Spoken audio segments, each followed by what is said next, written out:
Hi friends. First 3 month எப்படி இருக்கும் development அப்படின்னு சொல்லிட்டு ஒரு வீடியோ போட்டிருக்கேன். அதில் செக் பண்ணிக்கோங்க. நெக்ஸ்ட்டு வந்து எனக்கு 4 to 6 மந்த் எப்படி இருக்கும் அப்படின்னு சொல்லிட்டு நான் சொல்ல போகிறேன். தலை நல்லா நின்றும். மூஞ்ச பார்த்து சிரிப்பாங்க. நம்ம ஃபேஸ் நல்லா யாருனாலும் பார்த்து சிரிப்பாங்க. எனக்கு வந்து அம்மான்னு ரெகக்னைஸ் பண்ணது எனக்கு தெரிஞ்சு ஒரு 4 மாதத்துக்கு அப்புறம் தான். நான் வந்தாலே அவனுக்கு குஷியாகிடும் நம்ம பால் கொடுக்குறாங்க அப்படின்னு சொல்லிட்டு. இன்னொன்று வந்து வாய் சப்பிட்டே இருப்பாங்க. ஃபுல்லாக கையில் வந்து ஃபுல்லாக கை, கால் எல்லாம் வாய் சப்பிட்டே இருப்பாங்க.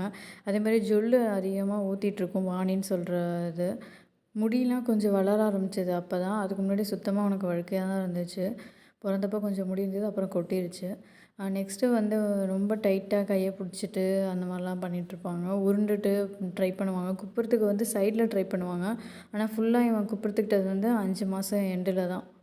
குப்புறத்துட்டு லைட்டாக காலை உந்தி உந்தி போகிற மாதிரி ரொம்ப லைட்டாக தான் உந்த ட்ரை பண்ணுவாங்க குப்புறத்துக்கிட்டு.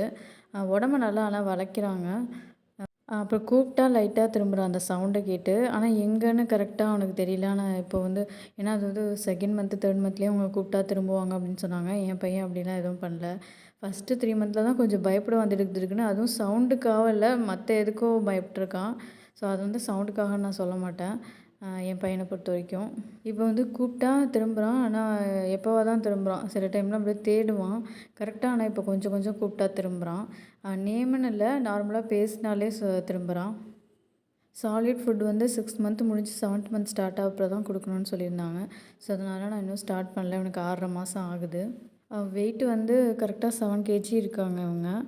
பிறந்தப்போ 2.8 இருந்தாங்க. ஸோ வந்து நார்மல் ஹைட்டு வெயிட் எல்லாமே நார்மலாக இருக்குன்னு சொல்லியிருந்தாங்க ஹாஸ்பிட்டல் போனப்போ. நான் ஜிஹெச்சில் தான் வேக்சின் போட்டுட்ருக்கேன். 45 நாள் ஊசி எல்லாருமே போட்டிருப்போம். அப்புறம் வந்து 2.5 மாதம் ஊசி, அப்புறம் 3.5 மாதம் ஊசி. நான் எல்லாமே 1 வீக் லேட்டாக தான் போட்டுட்ருக்கேன். ஃபஸ்ட்டு லேட்டாக போட்டதுனால. நெக்ஸ்ட்டு வந்து இதுக்கப்புறம் 9th மந்த் எண்டில் தான் ஊசி போடணும் அப்படின்னு சொல்லியிருந்தாங்க ஜிஹெச்சில். நான் ஃபுல்லாகவே ஜிஹெச்சில் தான் போட்டுட்ருக்கேன். பிறந்தப்போ மட்டும்தான் பிசிஜி வேக்சின் வந்து ப்ரைவேட்டில் போட்டேன். அதே மாதிரி ஸ்லீப்பிங் பேட்டர்னும் வந்து நல்லா தூங்குவாங்க. பால் வந்து ஒரு 5 மினிட்ஸ் குடித்தாலே வயிறு ஃபுல்லாகிடும். 5 to 10 மினிட்ஸ்க்குள்ளேயே. நைட்டு ஃபுல்லாகவே என் பையன் தூங்கிடுவான். நைட் வந்து பக்கத்தில் தான் படுக்க வச்சுப்பேன். ஏன்னா முன்னாடி தனியாக பெட்டில் போட்டு சுற்றி குப்புறத்துக்காதபடி பார்ப்பேன். ஸோ இப்போ வந்து தைரியமாக பக்கத்தில் ஆனால் ஒரு தலகாணி வச்சுப்பேன். பக்கத்தில் நான் படுத்துப்பேன். தலைகீழ பெட்லேயே போட்டுப்பேன். இப்போ வந்து க்ராலிங் பண்ண ஆரம்பிப்பாங்கன்றதுனால கீழே வந்து கட்டில் இல்லாமல் பெட்டில் தான் போட்டு படுத்துக்கிறேன். போர்வை வந்து எனக்கு போத்தி விடும்போது நான் கேர்ஃபுல்லாக தான் பார்த்துப்பேன். அவனுக்கு இடுப்பு வரைக்கும் தான் போத்தி விடுவேன்.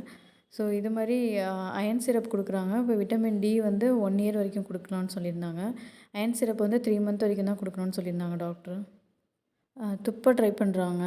அதே மாதிரி இப்போ வரைக்கும் என் பையன் பால் கக்கிட்டு தான் இருக்கான். நான் கேட்டேன் டாக்டர்கிட்ட, வெயிட்லாம் நார்மலாக இருந்தால் அது ஒன்றும் பிரச்சனை இல்லை அப்படின்னு சொல்லியிருந்தாங்க. வெயிட் கெயின் ஆகலைன்னா தான் நீங்கள் ஒரி பண்ணணும் அப்படின்னு சொல்லியிருந்தாங்க. மோஷன் வந்து டெய்லி போயிடுவான். 1 டே மட்டும் ஒரு சம்டைம்ஸ் வந்து 1 டே விட்டு 1 டே போனான். அதுவும் ஒரு 3 டைம்ஸ் தான் பண்ணியிருப்பான். ஸ்டார்டிங்லேருந்தே அவனுக்கு வந்து மோஷன் போகிறது ரெகுலராக தான் இருக்குது. பகலில் தூங்குறதுன்னு பார்த்தீங்கன்னா, என் பையன் ரொம்ப சில டைம்லாம் வந்து கண்டினியூஸாக நைட்டு தூக்கத்தோடு சேர்ந்து காலையில் 6:30 மணிக்கு கரெக்டாக முழிச்சிருவான். அதுக்கப்புறம் ஒரு 1 ஹவர் 1 1/2 ஹவர் விளையாண்டுட்டு திரும்பி வந்து தூங்குனா ஒரு 3 ஹவர்ஸ் கண்டினியூஸாக. ஆனால் அப்பப்போ நான் தூளியில் தூங்க வைக்கிறதுனால ஆட்டி விட்டுட்ருப்பேன். சில டைம் அதுவும் தூங்க மாட்டான். ஆனால் பகலில் வந்து ஒரு மேக்ஸிமம் 3 ஹவர்ஸ் தூங்குவான். நைட்டு தான் வந்து கண்டினியூஸ் ஸ்லீப்பிங் இருக்கும். எங்கள் வீட்டில் வந்து நாங்கள் 0 வாட் பல்பு தான் யூஸ் பண்ணிகிட்ருக்கோம். அதனால் வந்து அவன் பிறந்ததுலேருந்து அந்த பல்பே தான் நைட்டு வந்து சைலண்ட்டாக இருக்கும். அதனால் சீக்கிரம் அவன் தூங்க பழகிட்டான். நாங்களும் பக்கத்துலேயே படுத்து. ஸோ இப்போ வந்து நான் படுத்துட்டு பால் கொடுக்குறேன். அது ஆக்சுவலாக கன்ஃபார்மாக தெரியல. நான் ஒரு 5 மந்த் வரைக்குமே நான் உட்கார வச்சு நான் உட்காந்துட்டு தான் பால் கொடுத்துட்ருந்தேன். இப்போ தான் வந்து பக்கத்தில் பால் கொடுத்துட்ருக்கேன். ஏன்னா நைட்டு அவ்வளோவா வந்து பால் குடிக்கிறதில்ல அவன்.